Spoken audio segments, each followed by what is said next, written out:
ফুলকপি আলু ভাজা ভাজা হয়ে গেল। তেজপাতা জিরে ফোড়ন দিয়েছি। এবারে দিয়ে দেবো টমেটোটা দিয়ে আরেকটুখানি ভাজা ভাজা হোক।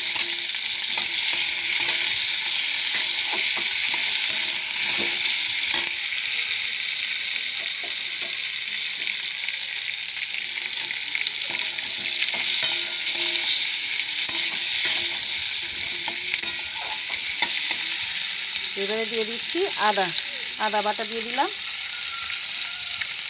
দুটো কাঁচা লঙ্কা দিয়ে দিলাম,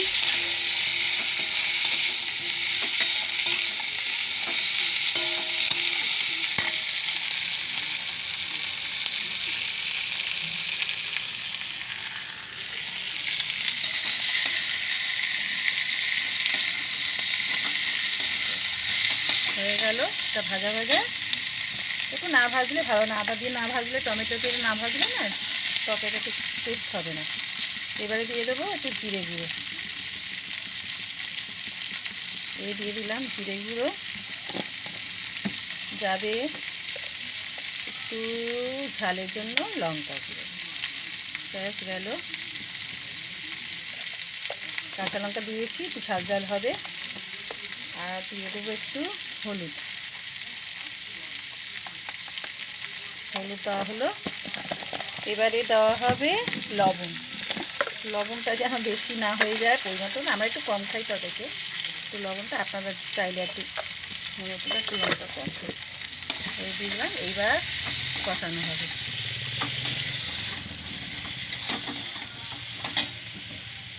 একটু জল দিয়ে কষিয়ে মশলাগুলো দিয়ে আছে তো, মশলাগুলো দেওয়া আছে, একটু জল দিয়ে কষানো হয়ে যাচ্ছে,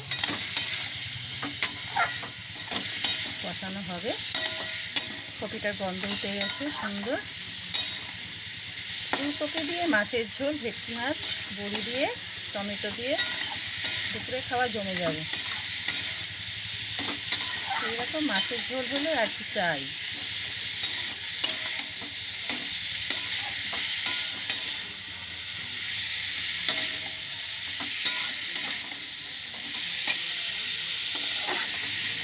ভাজা ভাজা হোক।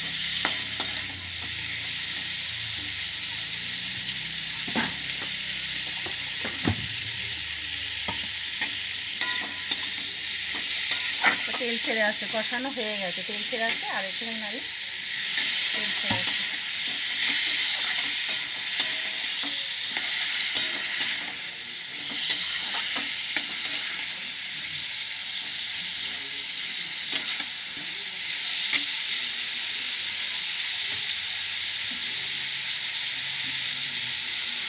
এবারে দিয়ে দেব জল, হয়ে গেছে, তরকারি কষানো হয়ে গেছে। এবারে জল দিয়ে দিলাম। এবারে আনাজটা সেদ্ধ, কপিটা আলুটা সেদ্ধ হোক, তারপর নামাবার সময় মাছটা দেব। তরকারি হয়ে এসছে। এইবারে আমরা দিয়ে দেবো ধনে পাতা ছড়িয়ে দিলাম, ধনে পাতাটা ছড়িয়ে দিয়েছি। এইবারে জাস্ট এবার তরকারিটা আমরা নামাবো। হয়ে গেল আমার আজকে